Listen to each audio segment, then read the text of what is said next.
So with the announcement of Anthony Joshua knocking out Jake Paul on December 19th, it's had a lot of people questioning, how good are Jake Paul's chances in this fight? But I want to take it a step further because I don't believe in him at all. And that is, what if Jake Paul actually wins? So if you're new to the channel, it's probably worth knowing that I'm an MMA fan. We don't really cover boxing around here. In fact, the only boxing I do cover is exclusively influencer boxing. So actual world-class boxers boxing each other, I'm good on that, thanks. But influencers and washed-up MMA fighters boxing each other, I'm all in. Or in this case, an influencer versus a world-class boxer. And nothing truly epitomizes the idea of the sweet science like Floyd Mayweather boxing Deji. Hell, even the other day, we got to see Hasbullah box with the Rizzler. Granted, all jokes aside, I can't be the only one that finds it weird that they had a 9-year-old in a ring boxing with a 23-year-old grown man. Granted, I get he has dwarfism, but like, this is still weird as fuck. But still not as weird as the idea of Jake Paul getting through this matchup without getting knocked out.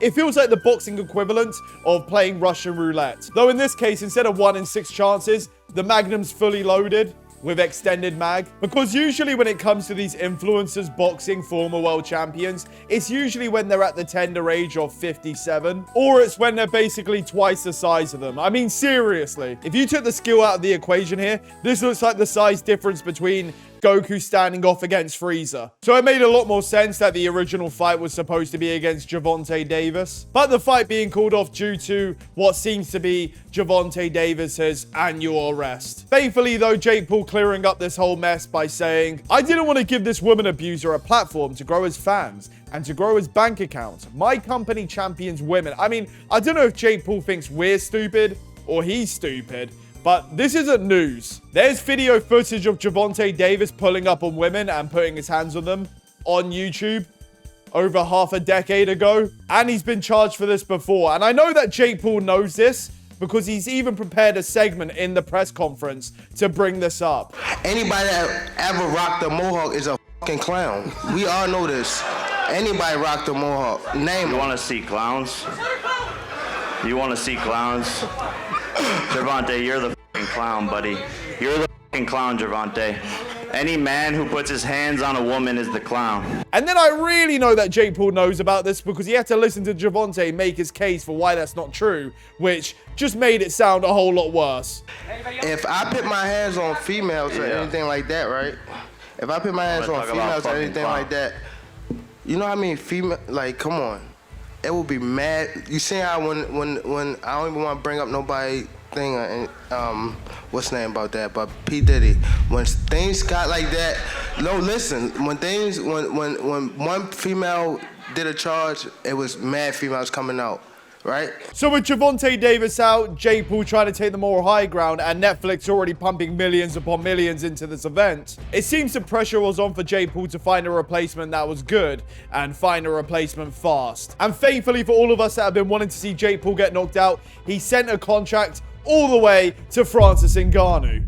What the f is that? Yeah, it turns out Francis Ngannou's too busy just completely destroying his career and opportunities. Which even better for us, we get to see a fight that's even more insane against Anthony Joshua. And though I'm still confused on what Ngannou's looking for in his career, ruining it any way he can, I still don't understand why he wouldn't have taken this easy layup for massive amounts of money and for everyone to love him by knocking out Jake Paul. And I don't care how unserious Tyson Fury was in this fight. If you're dropping Tyson Fury in a boxing match, then you're just leaping Jake Paul. I mean, I've even seen Tyson Fury play around with Jake Paul, and it looked like he was about to shit himself. So to then go from Ngannou to Anthony Joshua, who did this to Ngannou, just makes you think, why the fuck would he do this? And the only rational idea I can think of for why he's taking this fight is the fact that, from what I could find, it seems he's getting paid around $92 million by Netflix for this fight. And I'm sure all of you that are watching have all had that conversation with your friends where you ask dumb shit like, how many millions to box Anthony Joshua? I mean, yeah, I'd gladly take brain damage for $92 million. I'd do it for like 20K. And I don't think Netflix are going to be happy with replacing Gervonta Davis with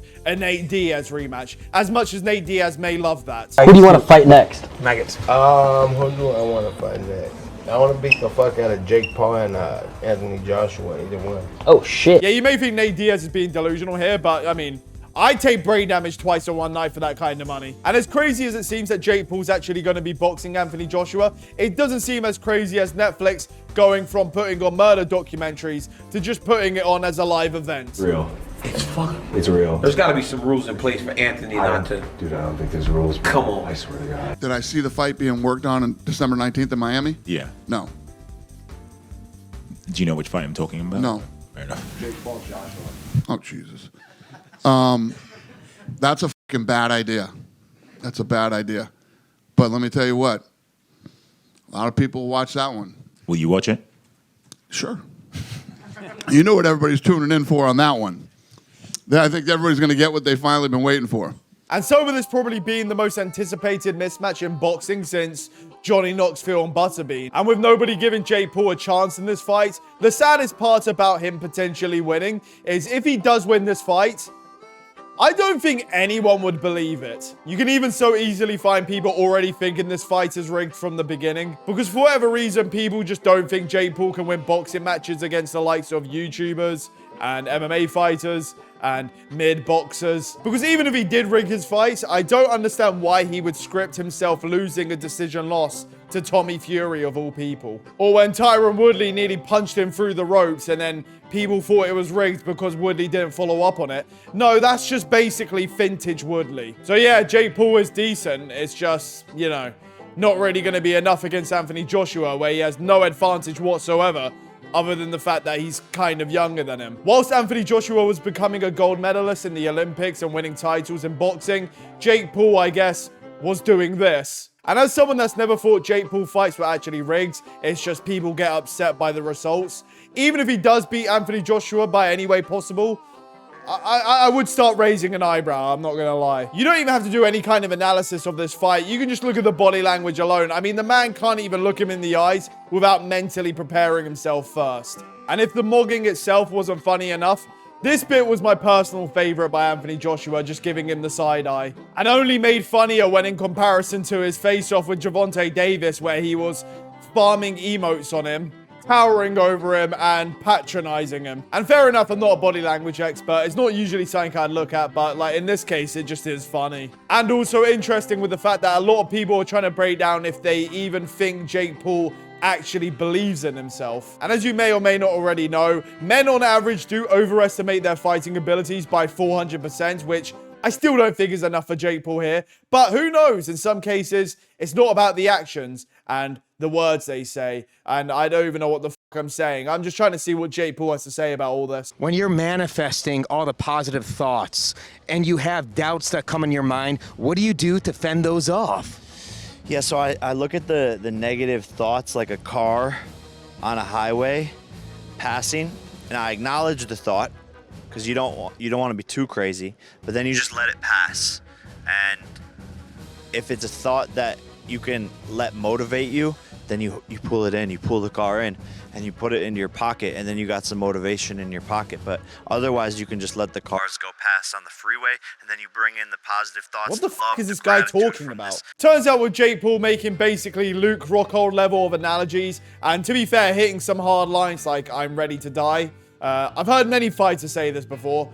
This seems to be the first time I genuinely believe him. Anthony Joshua, on the other hand, basically looks like he's just won the lottery. And to be honest, he basically has. I mean, he knocks out Jake Paul and wins over the heart of the entire internet. Or he loses and basically no one's probably going to believe it anyway. Anthony Joshua could knock Jake Paul out with his dick. So if it goes any other way, you know it's f***ing fixed, don't you? Especially for all the people that have already seen the leak that dropped. But all jokes aside, I don't think the fight's scripted in any way. I just think Anthony Joshua is going to finish him in the first couple rounds. Because if you're going to have a loss to Tommy Fury, what's a loss to Anthony Joshua? I mean, you're going to get more respect getting knocked out by Anthony Joshua than, you know, boxing Deji. Listen to me right here. Let me tell you this. He fights Anthony Joshua with no parameters in place. Y'all better give Jake Paul his credit. Yeah. I will, because that's fucking, it's brave. Especially against a guy that's struggling with the jab of Tommy Fury and losing a decision to Tommy Fury and getting backed up by Chavez Jr. And I get there's people pointing out the fact that Joshua may be washed and he's chinny by getting hurt by Ruiz and Dubois, even though we're talking about Jake Paul over here. So yeah, I think Jake Paul gets folded in the first couple rounds. To be honest, I can't even pretend to hate. If he does win, it would be funny as f***. I kind of hope the leaks are real. Like, even if it was, you know, allegedly to be paid off, at least get a knockout here either way. If it goes the distance, it's just fucking bullshit. I mean, you have the likes of Chavez Jr. posting that he thinks Jake Paul's going to win by unanimous decision. Got people wondering if that's some kind of sign. I'm just hoping it's a sign of CTE. Or having people to go as far as saying they're related to Jake Paul's opponents and claiming that they were rigged. If it's paid off, Jake Paul. If not, Mike Tyson's gonna knock him out. Oh, paid off. Hold on. Y'all be thinking Jake rigs his fight? Yeah, I definitely think that. Tyron Woodley is my literal cousin. That's your boy? Yeah. I know. T Wood's my guy. My name is Julian Woodley. Wow.